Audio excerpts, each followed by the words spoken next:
Graça e paz, irmãos. Aqui é o pastor Francisco, mais uma vez, para a gente continuar os nossos estudos.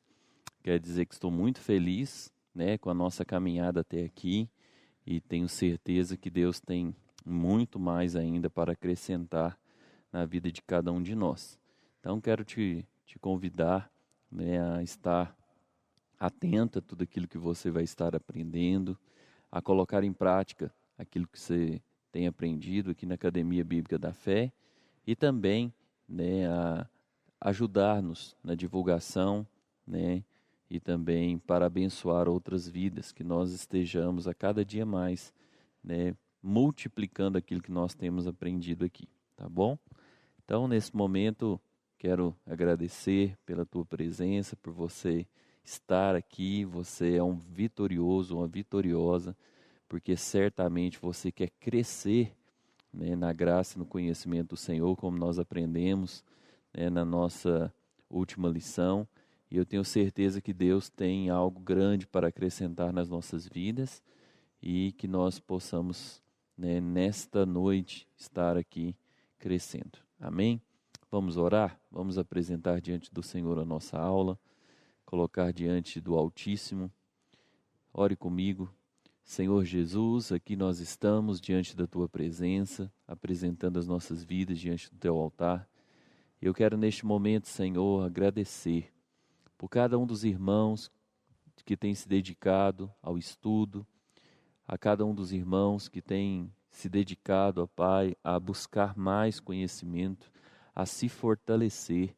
Este é o propósito, ó Pai, da Academia Bíblica da Fé, que nós estejamos pautados na Palavra de Deus, vivendo conforme as Escrituras e que o Senhor possa nos direcionar a cada dia. Pai, aqui estamos diante de Ti, que o Senhor possa abrir a nossa mente, abençoar este estudo, que nós possamos extrair dele, Deus, a profundidade de tudo aquilo que o Senhor deseja nos revelar através dessa epístola, no nome do Senhor dos Exércitos. Pai querido, muito obrigado por tudo, pela vida de cada um que tem se dedicado e que o Senhor continue fortalecendo a vida dos nossos queridos irmãos, hoje e sempre. Amém. Amém, irmãos? Vamos lá, então? Hoje nós vamos dar continuidade, aí ao panorama bíblico do Novo Testamento, já caminhamos aí, bastante, e hoje nós vamos estudar a primeira epístola de João. Amém? Essa epístola eu tenho certeza que vai falar muito com você, assim como tem falado comigo, e eu tenho certeza que nós vamos crescer muito no aprendizado da nossa caminhada e da nossa trajetória cristã. Amém? Então vamos lá. A primeira epístola de João, aí o próprio nome vai dizer, essa epístola ela foi escrita por João, o apóstolo, tá? A gente vai estar falando um pouquinho sobre isso mais adiante, mas quero adiantar aqui que foi escrita, por João, e faz parte, exatamente desta obra que João vem para trazer orientação às igrejas, da região da Ásia Menor, mas sabemos que essa epístola ela vem realmente para fortalecer todos os cristãos. Então nessa lição nós vamos primeiro, alcançar alguns alvos, como a gente sempre, coloca aí para vocês.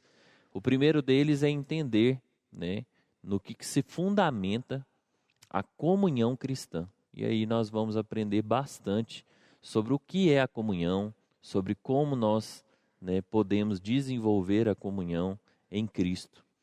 Nós vamos aprender também a apreciar a obra de Jesus, que nos permite ter comunhão, ou seja, aquilo que Jesus fez por nós na cruz do Calvário, que hoje permite que nós tenhamos comunhão com Deus, comunhão uns com os outros.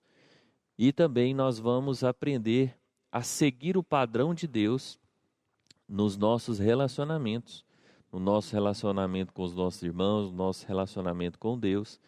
Nós vamos aprender bastante acerca, destes pontos, e este é o propósito dessa lição, Este é o propósito de aprendermos, essa epístola.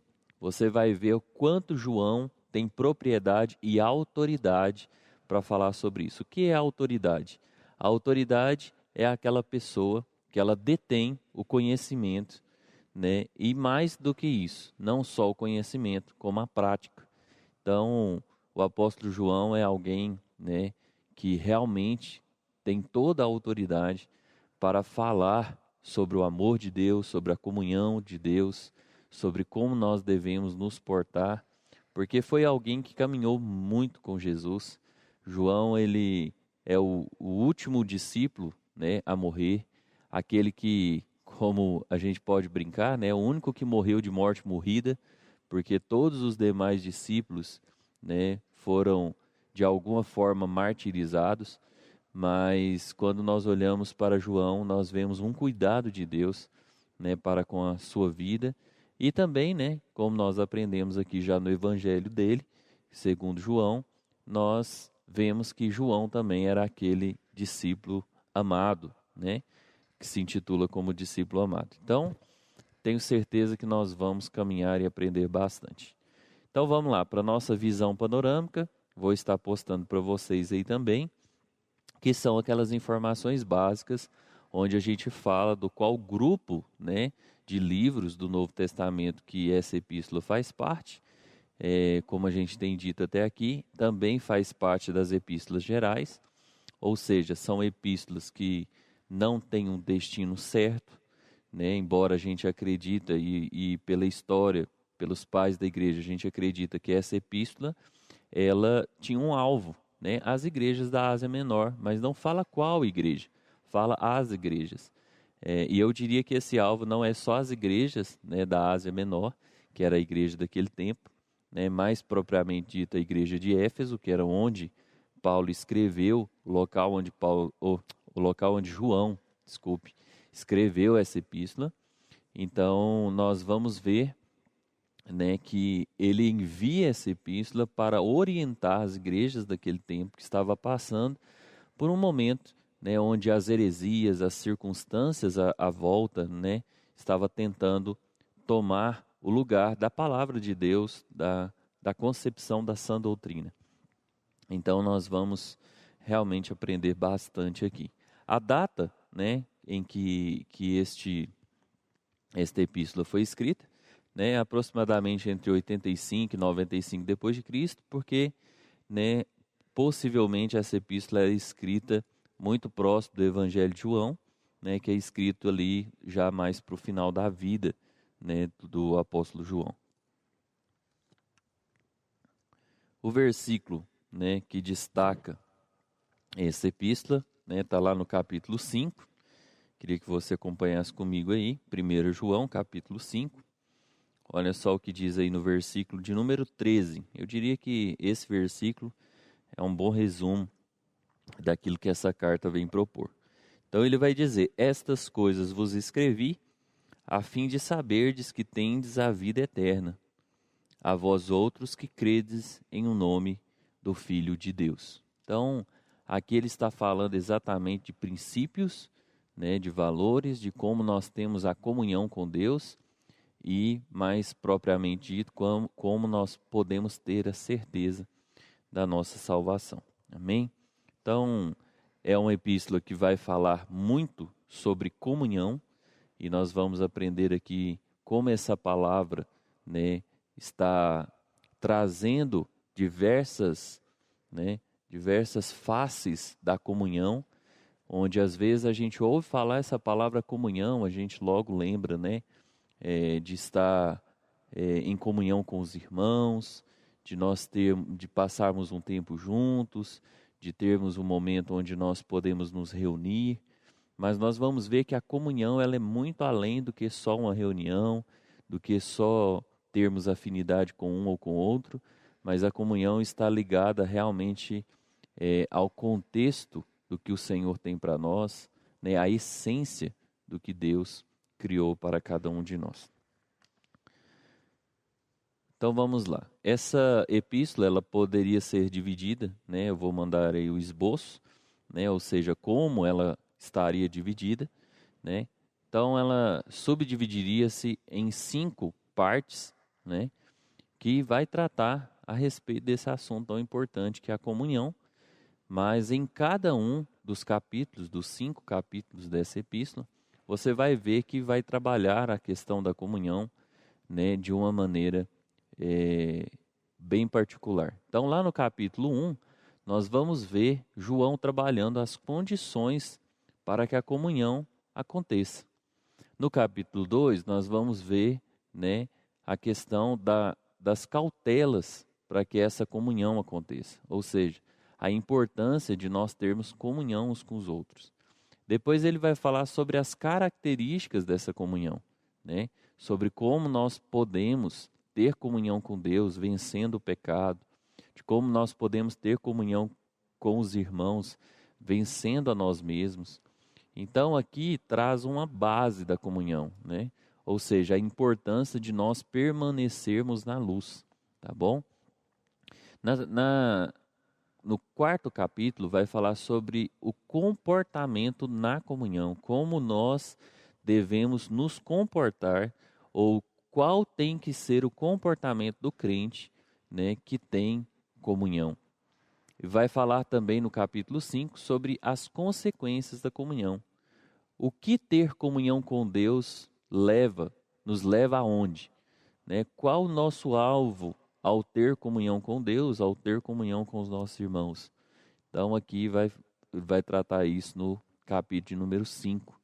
Né? E o capítulo 4 e 5 fala então basicamente das manifestações da comunhão, de como nós precisamos permanecer em amor, e tudo isso está englobado na comunhão com Deus e com os irmãos por intermédio de Cristo Jesus. Então você vê que é uma epístola prática, é uma epístola que fala sobre circunstâncias e situações do dia a dia de uma igreja, e seja ela qual for. Por isso que essas epístolas gerais, ela é algo que nós devemos fazer aplicação pessoal na nossa vida sempre. Por quê? Porque nos dá base para como nós devemos nos comportar como igreja. Eu diria que toda igreja precisava viver aquilo que está sendo ensinado nessas epístolas. E nós vamos viver no nome de Jesus. Amém? Quantos aí estão comigo? Nós vivemos, né, isso aí. Amém? Então vamos lá. A autoria, né? A autoria dessa epístola, como eu disse, né, o autor dessa epístola é João, né, o apóstolo. E isso fica muito, né, claro quando nós olhamos aí para os primeiros versículos. Olha só o que diz lá no capítulo 1, a partir do primeiro versículo, diz assim: o que era desde o princípio, o que temos ouvido, o que temos visto com os nossos próprios olhos, o que contemplamos e as nossas mãos apalparam, com respeito ao verbo da vida.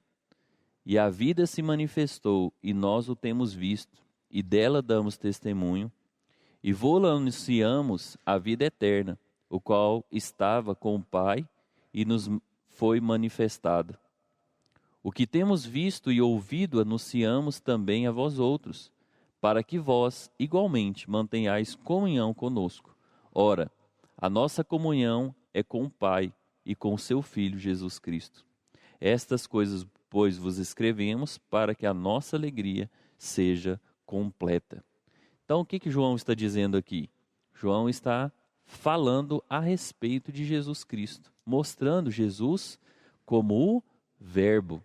E aqui a gente vai ligar, né, essa questão do Verbo com o seu Evangelho, quando ele diz, né, que o Verbo estava com Deus e o Verbo era Deus. Lá no capítulo 1, versículo 1, a seguir, né, lá no Evangelho de João, você pode estar lendo aí na sua Bíblia.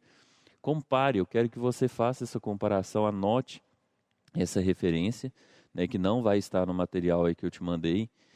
Então, olha só, anote aí, João capítulo 1, versículo 1 ao 14. Você vai ver, né, que os versículos de 1 a 4 aqui da epístola está basicamente retratado lá também. Então, aqui é uma evidência, né, que mostra que possivelmente essa epístola é realmente de João. E quando nós olhamos para outras evidências, como a dos pais da fé, nós vamos ver também Policarpo e Papias, que são dois, né, dois pais da fé, ou seja, eles eram, né, ali discípulos, né, de João.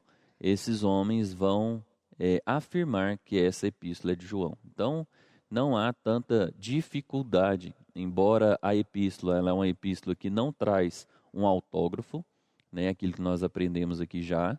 O autógrafo é quando o próprio autor, né, ali na sua epístola ele diz, como o apóstolo Paulo faz em muitas das suas epístolas, né, eu, apóstolo Paulo, né, escrevo de próprio punho, né, isso aí a gente chama de autógrafo. Então aqui, embora essa epístola, ao longo da sua leitura, eu acredito que você já deve ter percebido que ela não traz o nome de João, porém a gente vê por evidências escriturísticas, né, o quanto essa epístola retrata exatamente a ideia de João. Então, não há nenhum tipo de dificuldade com essa autoria, e eu tenho certeza, né, que nós temos muito a crescer com essa epístola que João deixou para nós. Depois nós vamos ver que o destinatário, né, para qual essa epístola foi enviada, como eu disse, né, foi às igrejas da Ásia Menor, e isso engloba até nós, né, até as igrejas de Cristo, na verdade, né, essa é uma epístola que alcança a todos.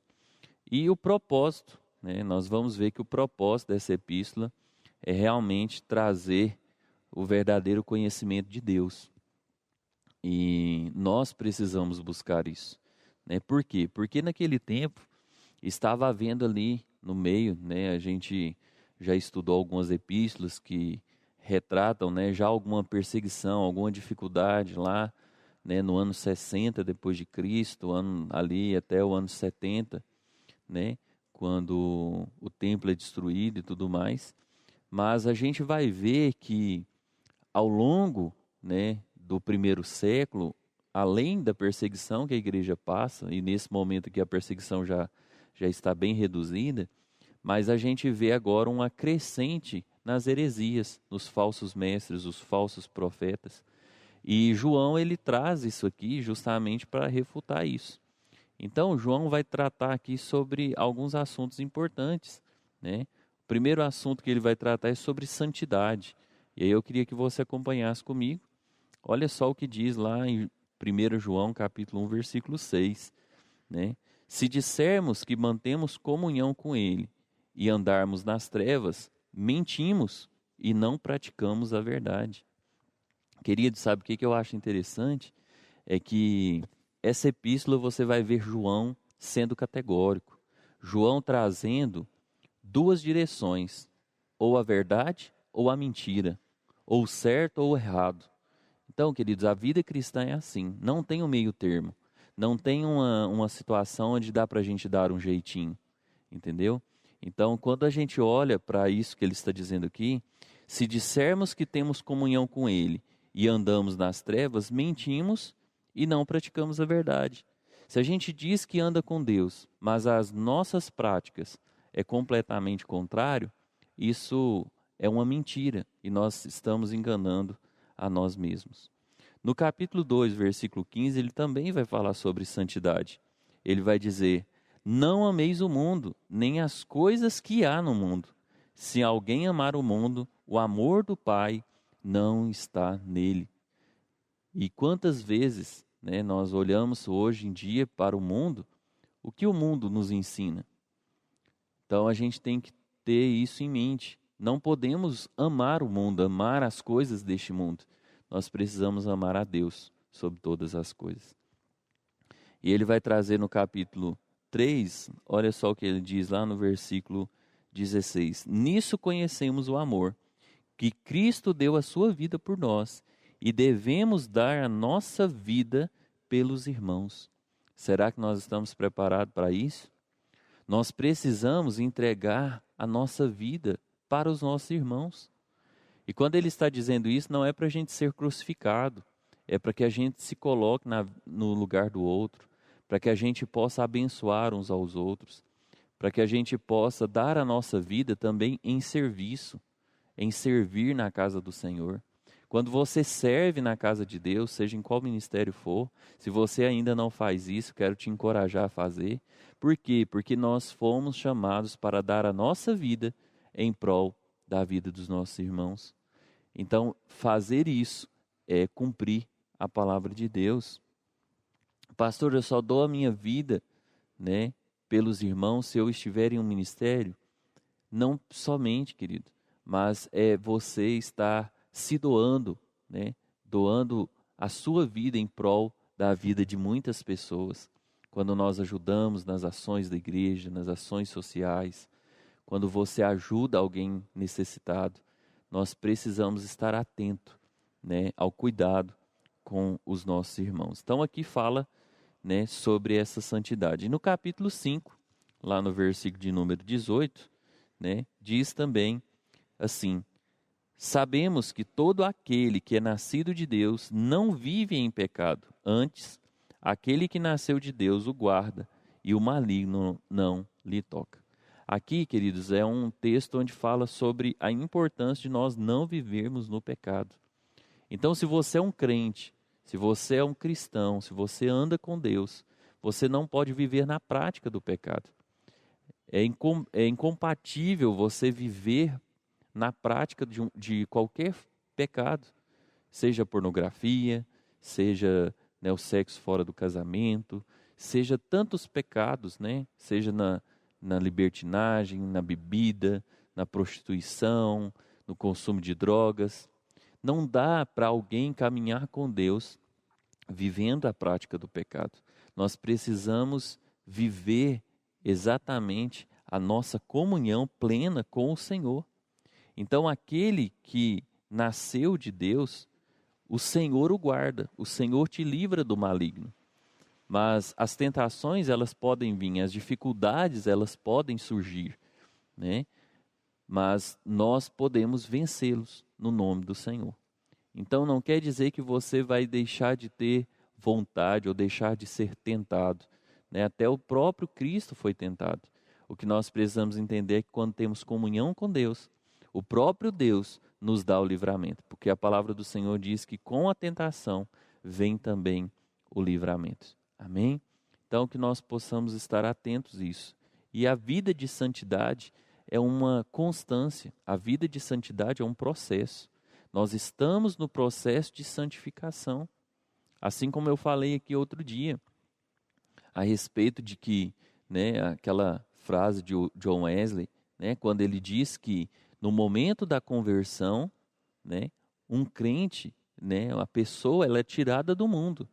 Mas no momento da santificação, o mundo é tirado de dentro da pessoa. Ou seja, é a partir da nossa santificação, das nossas escolhas, é que nós passaremos a viver algo novo no Senhor. Amém? Então, o segundo ponto, ou a segunda característica, né, que João vai tratar aqui, é também sobre o amor, sobre a importância do amor, né? E eu queria que você voltasse comigo aí no capítulo 3, olha só o que diz aí o versículo de número 14, né? No capítulo 3, versículo 14, que diz assim: nós sabemos que já passamos da morte para a vida, porque amamos os irmãos. Aquele que não ama permanece na morte. Aqui ele está falando sobre a importância de amar uns aos outros. Como nós devemos amar o nosso próximo. No capítulo 4, no versículo 7, né, ele vai dizer o seguinte: amados, amemo-nos uns aos outros, porque o amor procede de Deus, e todo aquele que ama é nascido de Deus e conhece a Deus. Isso aqui é algo muito importante na nossa vida. Se nós conhecemos a Deus, se nós nascemos de novo, nós conhecemos o amor. E o amor de Deus, ele é um amor que nos ensina muito, porque é um amor incondicional. O Senhor nos amou ainda que a gente não merecesse. O Senhor nos amou quando ainda estávamos no pecado. O Senhor nos amou mesmo nós estando cheios de falhas. O Senhor nos ama, independente das circunstâncias. E Ele espera que haja de nós o arrependimento, a transformação, a mudança de comportamento. Que nós venhamos amar o nosso próximo assim como o Senhor nos amou, assim como Cristo amou a igreja.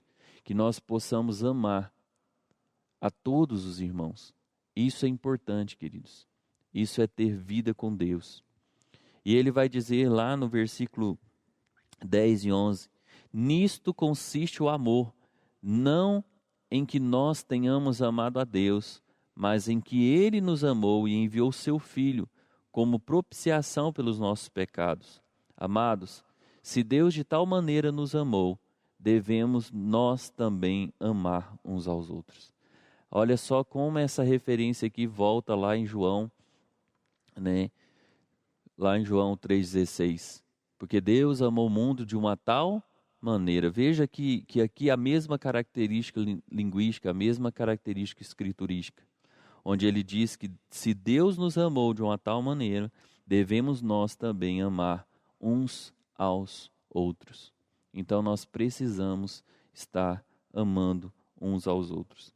E eu gostaria aqui, né, de acrescentar um versículo de número 20. Esse versículo, para mim, é um versículo base, né, do amor mútuo. Diz assim: se alguém disser, amo a Deus, e odiar o seu irmão, é mentiroso.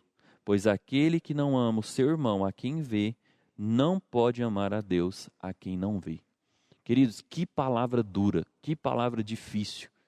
A primeira vez que eu li esse texto mexeu muito comigo. E mexe até hoje. Por quê? Porque nós precisamos amar uns aos outros.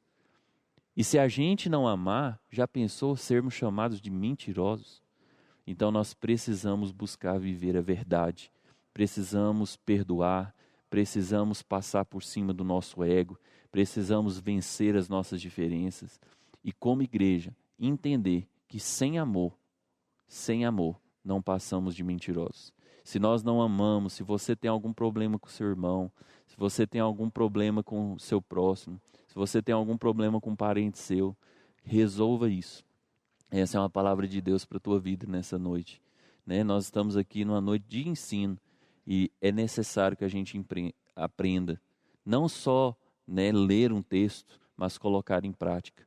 Nós precisamos vencer. Às vezes você pode dizer, pastor, mas é tão difícil.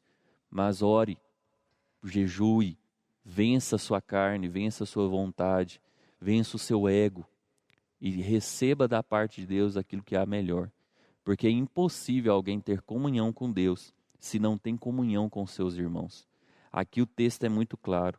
Como alguém pode dizer que ama a Deus que não vê, se não ama o seu irmão a quem você vê? O seu irmão, você tem ele aqui todo momento para pedir perdão, para se arrepender, para mostrar o verdadeiro amor. E o que eu acho mais interessante, que eu tenho aprendido, é que quando nós somos perdoados, nós é que recebemos a misericórdia de Deus. Mas quando nós liberamos o perdão, é nós que somos misericordiosos para aquela pessoa que nos ofendeu, para aquela circunstância que nos ofendeu.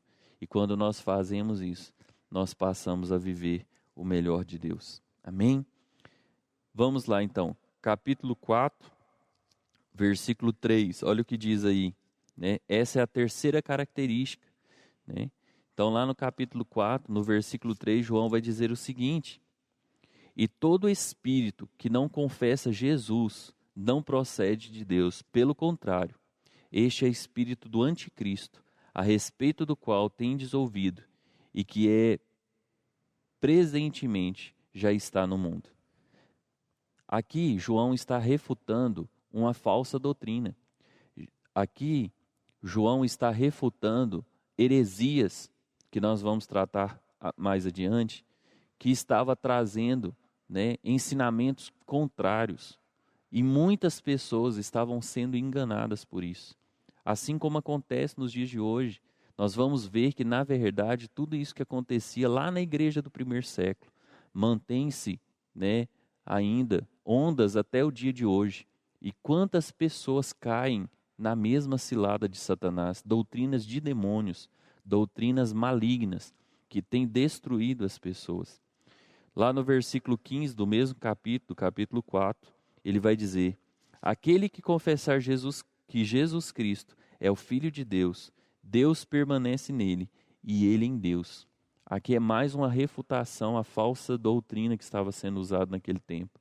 Ele está dizendo, aquele que confessa Jesus Cristo como seu Senhor e Salvador, como Filho de Deus, é suficiente para que seja salvo. Amém? Então muitas pessoas ali estavam sendo enganadas por falsas doutrinas, por heresias, ou seja, erros, né? Ensinamentos errados, por falsos mestres, por pessoas que se intitulavam profetas, né? Mestres naquela geração. E quantas vezes isso tem acontecido, né? No nosso meio. Então aqui nós falamos um pouco sobre o propósito dessa epístola, né? As características dessa epístola. Então aqui João vai falar sobre santidade, sobre amor e sobre doutrinas erradas que estavam sendo usadas naquele tempo e que ele vem para trazer, né, refutação a tudo isso. Amém? Então vamos lá, vamos prosseguir. Como eu disse, né, a estrutura, né, dessa epístola, né, vai falar aqui primeiramente sobre a comunhão, ou seja, a comunhão com Deus em luz, a comunhão com Deus em amor e a comunhão com Deus em vida. Essas três características aqui, vou estar postando para os irmãos também com suas respectivas, né, referências, mas para que a gente entenda, né, aí do capítulo 1, né, do versículo 5 até o capítulo 2, versículo 11, João vai estar tratando sobre as condições da comunhão com Deus em luz, ou seja, ele vai mostrar o quanto nós precisamos estar na luz e não em trevas. Ou seja, nós precisamos viver na obediência ao Senhor e não nas trevas do pecado. Ele vai falar sobre os impedimentos, né? Sobre aquilo que acontece com quem não anda na luz. Ou seja, aquilo que nos impede de ter comunhão com Deus. Então é importante que você reflita sobre isso, quero que você leia especificamente sobre isso, e você vai ver como aí ele descreve, né, as condições e aquilo que é capaz de impedir a sua comunhão, né? Porque não há comunhão entre luz e trevas. É impossível, né, ter comunhão entre luz e trevas. Onde há trevas, não pode ter luz. Aliás, trevas é a ausência de luz. Então nós precisamos entender isso.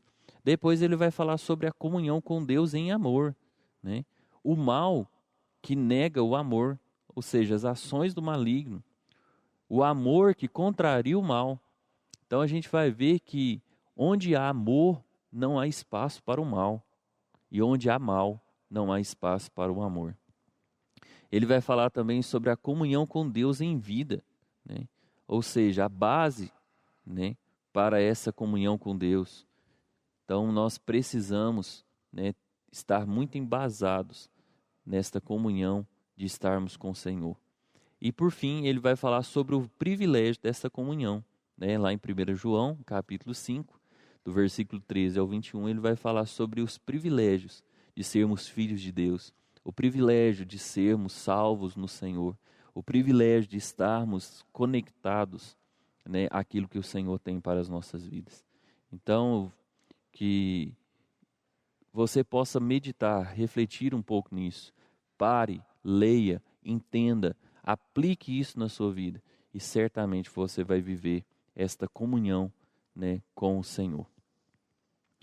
Depois ele vai trazer o padrão do amor, né, o amor como padrão de Deus. E eu quero que você aprenda algo comigo aqui. Eu vou estar postando também para vocês essa parte, que é uma tabela, onde fala o que Deus fez, né? E o que o cristão deve fazer. Eu achei isso aqui muito interessante. Por quê, queridos? Porque nós precisamos entender aquilo que Deus fez por nós e o que eu e você precisamos fazer uns pelos outros. Lá no capítulo 3, versículo 16, o texto vai dizer que Deus entregou o seu Filho por nós. E o que nós devemos fazer? Devemos dar a nossa vida pelo nosso irmão. Nós lemos este texto aí. Deus nos deu o amor e nós devemos amar mutualmente. Deus é o próprio amor e nós devemos amar porque conhecemos a Deus. Deus nos amou e nós devemos amar ao outro. Deus nos tem dado o seu amor e nós devemos permanecer no seu amor. Deus nos amou primeiro e nós devemos amar Ele em primeiro lugar. Eu achei isso aqui fantástico. Por quê, queridos? Porque às vezes a gente vê Deus sendo amor, Deus nos alcançando, e a gente ouve esta mensagem, né, de João, e Deus é amor, e a gente quer, né, olhar para Deus como só o amor. Deus, Ele nos amou, mas Ele espera que com o mesmo amor que Ele nos amou, a gente ame as pessoas. Que nós possamos dar a vida pelo nosso irmão, que a gente possa amar mutuamente, que nós possamos amar o próximo, não porque isso é uma condição, não porque o outro já nos ama, mas porque nós conhecemos a Deus. Nós precisamos amar o outro porque nós permanecemos no amor de Deus. Nós precisamos amar a Deus em primeiro lugar na nossa vida, porque Ele nos amou primeiro. Amém? Então que a gente possa gravar isso no nosso coração. Isso eu achei fantástico. Por quê? Porque João nos ensina aqui o padrão do amor de Deus. E lá em 1 João, né, 3,16, e em João 3,16 você vai ver o link de como aqui fica também uma grande evidência, né, daquilo que o Senhor fez por nós, e mais ainda, de que foi João, né, que escreveu as epístolas e também, né, o seu evangelho. Lá em João 3,16 vai dizer: porque Deus amou o mundo de uma tal maneira que deu seu Filho unigênito, para que todo aquele que nele crê não pereça, mas tenha vida eterna. E em 1 João, capítulo 3, versículo 16, queria que você conferisse aí na sua Bíblia, diz assim: nisso conhecemos o amor, que Cristo deu a sua vida por nós, e devemos dar a nossa vida pelos nossos irmãos. Olha só que interessante. O Senhor, Ele entregou a sua vida, nos amou de uma tal maneira, de uma maneira inexplicável, né? E alcançou a cada um de nós. E nós precisamos amar o nosso próximo. Amém? Então vamos lá, vamos dar prosseguimento, né? Agora nós vamos falar um pouco sobre as heresias, né? Como eu disse, né? Então ele falou sobre santidade, ele falou sobre amor, e agora ele vem para refutar doutrinas erradas, tá? Situações que estavam acontecendo no meio da igreja e que você vai ver que faz parte, né, até hoje do contexto, né, deste mundo, né? Então, primeiro, né, ele estava ali refutando o docentismo. O que é essa heresia? Essa heresia, ela prega que Cristo não teve um corpo físico. Ele apenas pareceu humano, ou seja, que Cristo era uma figura fantasmagórica, que Cristo era, né, um espírito, né, que não veio a ser carne. Ele nega que Jesus tenha tido um corpo físico. E onde João vai refutar, né, essa falsa doutrina? Abra lá a sua Bíblia de novo em 1 João 1, versículo 1 e 2, quando ele diz: o que era desde o princípio, o que temos ouvido, o que temos visto com os nossos próprios olhos. Está falando aqui que ele é uma testemunha ocular. O que contemplamos e as nossas mãos apalparam, ou seja, está dizendo que tocou em Jesus, com respeito ao verbo da vida. E a vida se manifestou, e nós a temos visto, e dela damos testemunho. E vô-la anunciamos, a vida eterna, o qual estava com o Pai e nos foi manifestada. Ou seja, ele está aqui refutando essa falsa doutrina, essa heresia que foi criada naquele tempo, né, o docentismo, onde ele deixa claro, né, que Jesus, ele veio, ele encarnou, ou seja, ele veio do Pai, ele encarnou, entrou, né, como um bebê, morreu na cruz e ressuscitou ao terceiro dia, né, e veio para nos salvar. Olha só o que ele vai usar lá no capítulo 4, no versículo 2, quando ele também vai tratar a respeito disso. Nisso reconheceis o Espírito de Deus.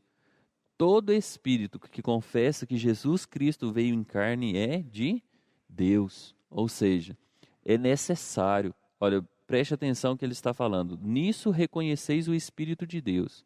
Espírito com E maiúsculo, está falando do Espírito Santo. Todo espírito com E minúsculo, ou seja, todo espírito, né, seja nosso espírito, né, que confessa que Jesus Cristo veio em carne, é de Deus. Então, quando acontece uma possessão demoníaca, por exemplo, se você for pedir para o demônio confessar que Jesus veio em carne, ele não vai confessar, né, porque ele tenta negar isso daí, ele é mentiroso. Então, quando, né, uma pessoa nega que Jesus veio em carne, ou seja, quando uma doutrina maligna dessa é pregada, né, aqui ele está refutando. Ou seja, se alguém diz que Jesus não veio em carne, não ouça essa pessoa. Não ouça essa doutrina, isso é doutrina de demônio. É isso que João está refutando aqui. Depois ele vai refutar um outro tipo de heresia, que era o serentismo, que pregava que o Espírito de Deus desceu sobre Jesus de Nazaré por ocasião do batismo, mas se retirou por ocasião da crucificação. Então é como se Jesus incorporasse, né, um Espírito. Então está também completamente equivocado, né? Por quê? Porque ele não era um demônio, né? Quem já viu a incorporação demoníaca, né, o demônio materializa-se, né, incorpora em uma pessoa porque ele não tem corpo, né, mas não é o caso de Jesus. Então, quando João vai refutar, né, essa falsa heresia, ele vai falar lá em 1 João, capítulo 1, versículo 7, vai dizer assim: Amados, não vos escrevo mandamento novo, senão o mandamento antigo, o qual desde o princípio tivestes. Esse mandamento antigo é a palavra que ouvistes, né? Ou seja, está deixando muito claro, né, que a palavra, né, é o principal. No capítulo 2, versículo 22, ele vai refutar isso daí também.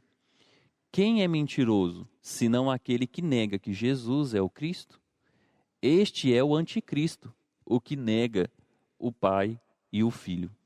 Ou seja, esse sentimento anticristo, quando a gente ouve falar disso, a gente lembra logo da besta, né? Do anticristo que se levantará. Mas todo sentimento, ou seja, ou toda propagação doutrinária que nega, né, a pessoa de Cristo Jesus, é anticristo. Ou que prega contrário à palavra de Jesus Cristo, é anticristo. Lá no versículo 2 do capítulo 4, que a gente leu, diz que nisso reconheceis o Espírito de Deus, todo espírito que confessa que Jesus Cristo veio em carne é de Deus. Então, ele está falando exatamente sobre isso, sobre esse negócio de confessar, falar que Jesus não veio, ele não veio em carne, né? Toda essa negação não passa de heresias, de doutrinas de demônios. E outra heresia que era comum, né, era o gnosticismo, né? O gnosticismo, ele pregava que Cristo, né, ou seja, ele era a mais sublime, né, das criaturas, porém, ele não era o Filho de Deus, ele não era Deus, né? Ele veio com um grande conhecimento, eles reconhecem a sabedoria, né, de Cristo, porém ele não era como nós, né, um simples ser humano, mas também não era Deus. Ele não tinha a essência de Deus. Isso é o que o gnosticismo prega, né? E o gnosticismo, ele existe até hoje. O gnosticismo, ele é a base do arianismo, né? E é a partir do arianismo que nasce seitas, como é o caso da Testemunha de Jeová, né? Do qual nega, né, a divindade, nega que Jesus seja Deus. Então, é por aí que a gente vê o quanto isso é antigo, o quanto isso se propaga, né, por tanto tempo. E João aqui vai refutar. Olha só o que diz em 1 João, capítulo 5, versículo de número 1 e também o versículo de número 5. Olha só o que diz. Todo aquele que crê em Jesus, que Jesus é o Cristo, é nascido de Deus. E todo aquele que ama ao que o gerou, também ama ao que dele é nascido. Versículo 5. Quem é o que vence o mundo, senão aquele que crê ser Jesus, o Filho de Deus. Então aqui ele está refutando essa descrença em que Jesus seja o Filho de Deus, né? Ele está refutando essa ideia completamente distorcida acerca, né, da pessoa de Cristo. Mas ele vai refutar outras heresias que trataram de outros assuntos, porque essas heresias que a gente falou aqui é de contexto doutrinário, ou seja, é de contexto onde eles tentam negar, né, a existência de Cristo, ou tentam negar a divindade de Cristo. Mas eles também espalhavam heresias a respeito de outras coisas, como é o caso do pecado, né? Ele vai falar da impecabilidade, ou seja, era uma heresia pregada onde os cristãos não poderiam mais pecar. O relacionamento com Deus possibilitava não pecar. É aquele negócio, eu estou salvo, eu posso fazer agora o que eu quiser, porque eu não peco mais, porque diante do Senhor não há mais pecado. E queridos, tem sido pregada uma doutrina de demônio por aí que é baseada nisso aqui. A doutrina da hipergraça, pregada por um teólogo, ou se eu posso assim dizer, um herege, né, da nossa nação, chamado Caio Fábio. Não sei se alguns dos irmãos já tiveram acesso a este homem. Por favor, não ouçam, tá? Um lixo. Infelizmente, irmãos, uma pessoa que se corrompeu. Foi um grande pregador da palavra de Deus, foi um grande estudioso, mas se corrompeu, se perdeu. E hoje prega algo completamente distorcido, assim como no tempo de João. E olha o que João vai falar sobre isso, lá em 1 João capítulo 1, versículo 9. Olha só o que o texto diz aí. Acompanhe a sua Bíblia aí. Se confessarmos os nossos pecados, Ele é fiel e justo para nos perdoar os pecados e nos purificar de toda injustiça. Então, eles às vezes faziam o uso disso aqui para dizer, então, se Deus nos perdoa, então a gente pode pecar. Mas não, queridos, o que nós precisamos entender é que nós, quando pecamos, precisamos confessar nos nossos pecados, precisamos nos arrepender. E aí sim, nós somos purificados. E assim, o Senhor vem e nos purifica de toda injustiça. No capítulo 2, né, no versículo 1, olha só que cuidado de João, ele vai dizer assim, filhinhos meus. Queridos, nós estamos falando de um ancião, nós estamos falando de um homem de quase 90 anos de idade. Nós estamos falando de alguém vivido, alguém que tinha bagagem. Ele chama todos de filhinhos, aqui ele está chamando adultos de filhinhos, crianças, não importava a idade, ele estava falando, filhinhos meus, estas coisas vos escrevo para que não pequeis. Se todavia alguém pecar, temos um advogado junto ao Pai, Jesus Cristo, o justo. Sim, querido, nós temos um advogado junto ao Pai, isso é a verdade. O Senhor está ali para nos justificar, mas isso não dá a nós a liberdade ou a libertinagem de sair pecando por aí. Nós precisamos entender que quando nós falhamos, o pecado na vida do crente é um erro de percurso. O pecado na vida do crente é um acidente. Ou você sai acidentando todo dia. Será que nós gostamos de nos acidentar todo dia? Todo dia eu bato o carro, todo dia eu... Não, a gente não vive se acidentando, né? Essa é a realidade. Então nós precisamos viver, né, fora do pecado. E aí, no capítulo 3, olha só o que ele vai dizer lá, versículos 2 e 3, diz assim, amados, agora somos filhos de Deus, e ainda não se manifestou o que haveremos de ser. Ele está falando de um corpo glorificado. Sabemos que quando ele se manifestar, seremos semelhantes a ele, porque haveremos de vê-lo como ele é. E a si mesmo se purifica todo o que nele tem esta esperança, assim como ele é puro. Queridos, nós precisaremos ter o nosso corpo glorificado para estar diante de Deus. Porque se nós estivéssemos diante de Deus com o nosso corpo pecaminoso que nós temos hoje, esse corpo corruptível, certamente a gente morreria. Então nós precisamos estar diante de Deus como Deus é, ou seja, a sua semelhança. Assim como Deus é santo, Ele espera que nós sejamos santos. Amém? Assim como o Senhor é santo, Ele espera que nós estejamos completamente livres do pecado. Outra heresia que era pregada ali era a acusação, né? Onde esse grupo sectário, né, que se afastou, acusava os remanescentes de pecadores. uma vez que considerava não poder mais pecar. Ou seja, eles estavam ali pregando algo completamente distorcido, completamente fora do padrão da palavra do Senhor, e considerava aqueles que faziam o que era certo como pecadores. Eles se afastavam dessas pessoas, eles acusavam essas pessoas, né, de viverem de forma errada. Ou seja, agora aqueles que vivem nessa doutrina é o errado. E será que a gente vive isso hoje? Será que a gente, olhando para as circunstâncias que a gente está vivendo hoje, onde quantas pessoas estão vivendo as suas vidas cristãs, ou será que nós poderíamos dizer essa vida cristã entre aspas, né? Porque muitas pessoas se dizem cristãos, mas a sua prática, aquilo que vivem, não condiz com a realidade. E aí João vai refutar isso lá em 1 João capítulo 1, versículo 8 e versículo 10, que diz assim: se dissermos que não temos pecado nenhum, a nós mesmos nos enganamos, e a verdade não está em nós. Se dissermos que não temos cometido pecado, fazemo-lo mentiroso, e as suas palavras não estão em nós. Então, quando a gente diz que não tem pecado, ou se a gente alegar que não somos pecadores, é como se nós estivéssemos mentindo e fazendo de Deus um mentiroso. Porque nós precisamos vencer o pecado todos os dias. Nós não podemos ficar na prática do pecado, mas nós somos pecadores, porque erramos, porque falhamos. Mas o Senhor é que nos perdoa e nos purifica de todo o pecado. Havia uma outras duas heresias que falam sobre a questão da vida cristã. E essas heresias, queridos, fazem parte até hoje do contexto da igreja.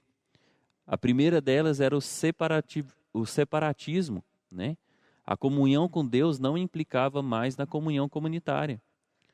A divisão e o abandono por parte dos sectaristas revelou a atitude de independência da comunhão cristã. Ou seja, agora eu não preciso mais de igreja. Será que a gente tem visto isso aí ser pregado? Eu não preciso de igreja para me ser um cristão, eu não preciso da igreja para mim seguir a Cristo. Eu não preciso da igreja para me ser um crente. Será? Eu queria que você acompanhasse comigo aí este texto. Olha o que diz aí 1 João, capítulo 3, versículo 11. Olha só o que o texto diz aí. Porque a mensagem que ouviste desde o princípio é esta, que nós amemos uns aos outros. Como você vai amar ao outro se você não congrega? Como você vai amar ao outro se você não tem uma igreja para ir? Como você vai amar ao outro assistindo culto pela internet? Sabe, queridos, tem sido pregado, aberrações. Nós temos vivido em tempos onde pessoas estão vivendo, dizendo que estão congregando em casa. Isso não é possível. Estão congregando pela internet. A ferramenta da internet é uma bênção. Nesse tempo de pandemia, nós estamos usando aí a ferramenta para acessar você, para estar levando a palavra até você. Isso é uma bênção, mas é uma ferramenta, não algo que deve ser colocado em prática sempre. É uma alternativa. Não é algo que nós temos que fazer, não é a regra, é a exceção. E muitas pessoas estão vivendo distanciadas do corpo de Cristo. Olha só o que João vai falar lá no versículo de número 16, ele vai ser mais enfático. Nisso conhecemos o amor, que Cristo deu a sua vida por nós, nós devemos dar a nossa vida pelos nossos irmãos. Querido, você tem que dar a sua vida pelo seu irmão. Como eu outro dia relatei aqui no culto, assim como se um equipamento de som, algo para de funcionar aqui na igreja, a gente sente a falta, assim também a gente sente a sua falta quando você não está na igreja, quando você não está presente. E nós precisamos estar cada vez mais unidos. No capítulo 3, ele vai falar a respeito disso também. Olha só o que ele traz aqui, a respeito desse separativismo, lá no capítulo 3, versículo 11, Aliás, versículo de número 16, é o que nós lemos agora. Nisto conhecemos o amor, que Cristo deu a sua vida por nós, e devemos dar a nossa vida pelos nossos irmãos. No capítulo 4, versículo 7, olha só o que o texto diz, querido. Amados, amemo-nos uns aos outros, porque o amor procede de Deus, e todo aquele que ama é nascido de Deus e conhece a Deus. Então nós precisamos entender isso. O versículo 8 vai dizer: aquele que não ama não conhece a Deus, pois Deus é amor. Nós não podemos dizer que não amamos, porque senão nós estamos dizendo que não conhecemos a Deus, que é o próprio amor. Versículo de número 21. Diz assim: ora, temos da parte dele este mandamento, que aquele que ama a Deus, ame também o seu irmão. Então aqui João traz muito versículo, muitas palavras direcionadas a essa situação, onde estava sendo pregada esta heresia do separativismo, onde as pessoas estavam deixando de congregar, onde as pessoas estavam deixando de amar umas às outras. Porque senão, queridos, é muito fácil, né? Quando uma pessoa pisa no meu calo, eu abandono, eu saio da igreja, eu vou fazer isso ou aquilo. Nós precisamos entender que ainda que a gente mude para 200 igrejas, se a gente não aprender a amar o outro, nós não seremos cristãos. Amém? Então nós precisamos viver isso. E a última heresia, né, que João está falando aqui, é sobre as influências negativas, né? Os maus testemunhos desses sectaristas estavam influenciando os cristãos e fazendo com que eles deixassem de permanecer, né? Olha o que diz lá no capítulo 3, versículos 9 e 10. Ele vai dizer o seguinte: todo aquele que é nascido de Deus não vive na prática do pecado, né? Refutando a situação lá da impecabilidade. Pois o que permanece nele é a divina semente. Ora, esse não pode viver pecando, porque é nascido de Deus.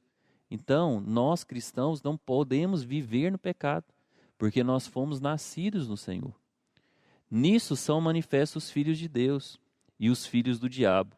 Todo aquele que não pratica a justiça não procede de Deus, nem aquele que não ama o seu irmão. Então, se nós não somos filhos de Deus, nós somos filhos de quem? Então, queridos, reflita sobre isso, né? Que nós possamos colocar isso em prática. Olha só o que João vai dizer no mesmo capítulo, versículo 18 e 19. Filhinhos, não amemos de palavras, nem de língua, mas de fato e de verdade. Não chame o seu irmão de irmão só porque, irmão. Não, é o seu irmão, irmão de sangue, pelo sangue do Cordeiro. E nisso conheceremos que somos da verdade, bem como perante ele tranquilizaremos o nosso coração. Então, queridos, que nós possamos, né, entender isso e romper com essas doutrinas malignas que têm destruído tantas e tantas pessoas. Sei que o assunto é maravilhoso, eu quero que você leia. Se você ainda não leu, eu quero te encorajar a fazer isso. Se você leu 1 João, quero te dar os parabéns. Continue fazendo isso, né, e quero deixar a tarefa para casa. Leia, né, a segunda epístola de João, né, agora é bem pequenininho, você vai ler aí em minutos. Eu tenho certeza que Deus vai edificar muito a sua vida, né? Reflita de novo. Se você já leu 1 João, releia com toda essa perspectiva que nós aprendemos aqui, e eu tenho certeza que grandes coisas o Senhor fará na tua vida. E para concluir, né, eu queria trazer aqui uma aplicação pessoal, para mim e para você. Será que eu queria te fazer essa pergunta, você tem convicção, certeza da sua salvação? Ou será que você vive com medo? Porque aqui João vai trazer que o verdadeiro amor lança fora todo medo. Então nós precisamos ter a convicção de que somos salvos, a convicção de que somos crentes em Cristo Jesus, que somos cristãos. Se eu te perguntasse, você é um cristão? Você saberia me responder e me provar que você é um cristão? Eu gostaria de trazer essa reflexão para você, porque é algo que falou comigo e que com certeza nós levaremos adiante isso. É uma aplicação pessoal dessa epístola, tá bom? Eu queria que você anotasse essas 3 perguntas. A primeira é: Jesus é o Cristo na minha vida? E aí eu queria que você lesse, né? Queria que você anotasse também a referência. Essas 3 perguntas vai te responder se você é um cristão. Amém? Então, Jesus é o Cristo? Olhe o que diz lá em 1 João capítulo 2, versículo 2. E ele é a propiciação pelos nossos pecados, e não somente pelos nossos próprios, mas ainda pelos do mundo inteiro. Então Jesus, ele veio para salvar o mundo inteiro. Você ama o seu irmão? Segunda pergunta. Coloque aí número 2. Você ama o seu irmão? E aí eu quero que você coloque aquela referência lá do capítulo 4, versículo 20, que diz: se alguém disser amo a Deus e odiar o seu irmão, é mentiroso. Pois aquele que não ama o seu irmão a quem vê, não pode amar a Deus a quem não vê.